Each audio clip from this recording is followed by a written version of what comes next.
Perebutan gelar juara Liga Inggris is on fire.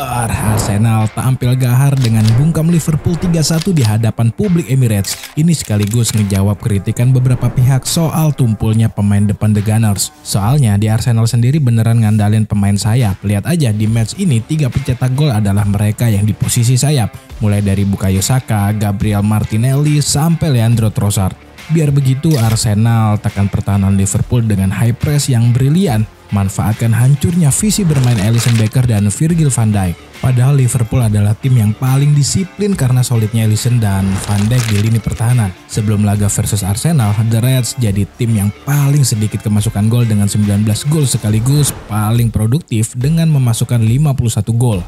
Di laga ini, Alisson Becker 2 kali lakukan blunder. Pertama berbuah gol kedua bagi Arsenal karena gagal halau bola Martinelli. Kedua, tendangan Leandro Trossard yang harusnya bisa mudah diamankan, tapi Alisson justru posisikan kaki terlalu lebar, jadi bola justru masuk lewat kolong kaki. Hands off deh buat sektor midfielder, di mana Havertz dan Jorginho yang tunjukkan chemistry solid. Dengan intensitas tinggi, mereka kerap menangkan beberapa kali duel marking dengan pemain Liverpool lain. Sementara Liverpool yang main banyak menunggu cuma bisa balas 1 gol. Itu pun berkat gol bunuh diri Gabriel Magalhaes. Bola yang awalnya dikuasai Luis Diaz yang berada di mulut gawang justru jadikan kemelut dan bola malah mengenai kaki dari bek asal Brazil itu. Berkat hasil ini, perburuan gelar juara Liga Inggris semakin seru karena baik Liverpool, Arsenal, dan Manchester City sama-sama punya peluang terbuka untuk jadi kampiun. Selesai ngomongin tim papan atas, geser dulu deh ke penghuni papan tengah. Chelsea keok, dipermalukan dan ditikam berkali-kali oleh Wolves di kandang sendiri. Emang gak kaget sih kalau Chelsea kalah, tapi tetap aja, masa tim seharga triliunan kalah sama klubnya Justin Hubner yang bener aja rugi dong. Sebenarnya dari awal laga, kubu tamu main high press, 2 peluang di 2 menit. Tapi The Blues justru unggul lebih dulu dari gol yang dicetak Cole Palmer di menit ke-19. Manfaatkan umpan terobosan dari Moises Caicedo. Gelandang timnas Inggris itu langsung sontek bola ke sudut kanan gawang Wolves yang dikawal Jose Sa. Seolah nggak biarin tuan rumah euforia lama-lama, Matheus Cunha bikin publik Stamford Bridge diam. Maksimalkan akselerasi dari João Gomez, Cunha cetak gol penyama kedudukan 3 menit setelahnya. Gol yang bikin semua pemain Chelsea kaget sekaligus bikin Pochettino mencak-mencak. Semua lini kerasa lapuk banget, mulai dari lini belakang sampai lini depan. Apalagi jelang berakhirnya babak kedua, Ryan Aït-Nouri justru bikin Wolves balik unggul.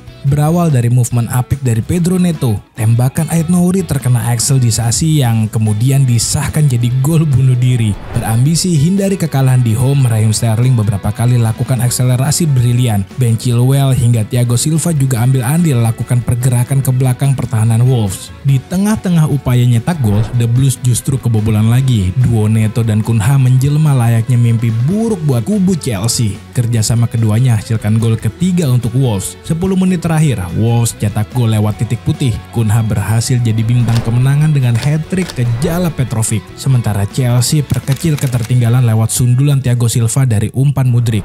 Dengan hasil ini, Chelsea turun ke posisi 11 di klasemen sementara Premier League. Bergeser ke Liga Italia, Derby d'Italia tersaji di Giuseppe Meazza.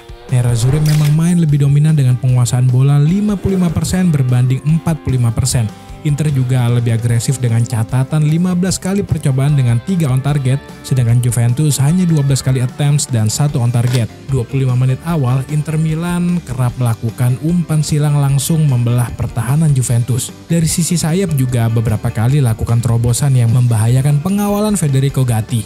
Pavard dan Bastoni juga menunjukkan performa apik di lini belakang. Pergerakan agresif menusuk ke depan yang luar biasa. Gleison Bremer sebetulnya punya visi permainan yang impresif dan kerap gagalkan serangan Inter Milan. Bek asal Brazil itu lakukan intercept krusial saat Thuram melakukan sontekan. Kebuntuan Inter berakhir di menit 37, berawal dari umpan silang dari sayap kanan. Pavard coba peruntungan lewat bicycle kick dan bola muntah gagal disundul Thuram sehingga mengenai Gatti dan masuk ke gawang timnya sendiri. Tertinggal, Juventus coba merespon dengan menciptakan beberapa attempt di depan gawang Inter. Tapi banyak peluang yang tercipta, banyak juga yang menemui kegagalan. Skor 1-0 bertahan hingga peluit panjang ditiupkan. Tambahan 3 poin buat Nerazzurri makin mantap berada di perebutan Scudetto musim ini. Melipir ke daratan Spanyol, El Real menjamu saudara tiri Atletico Madrid di laga yang bertajuk Derby Madrid.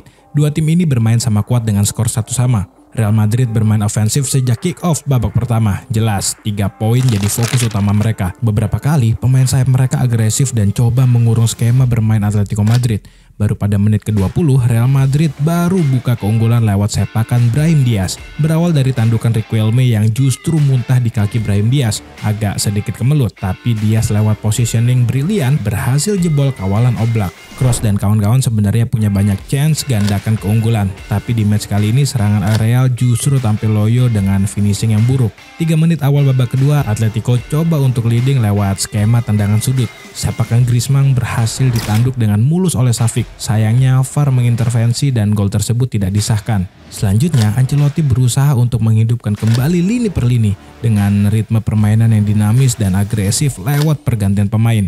Namun, klub yang dilatih Diego Simeone bermain dengan rapi dan sabar meski digempur Madrid. Kesabaran itu berbuah hasil di injury time. Llorente menyelamatkan wajah Atletico dari kekalahan. Skor sama kuat 1-1 hingga berakhirnya babak kedua. Nah, di pekan pertama Februari ini, tim favorit lo yang party-party apa yang gigit jari nih? Coba tulis di kolom komentar.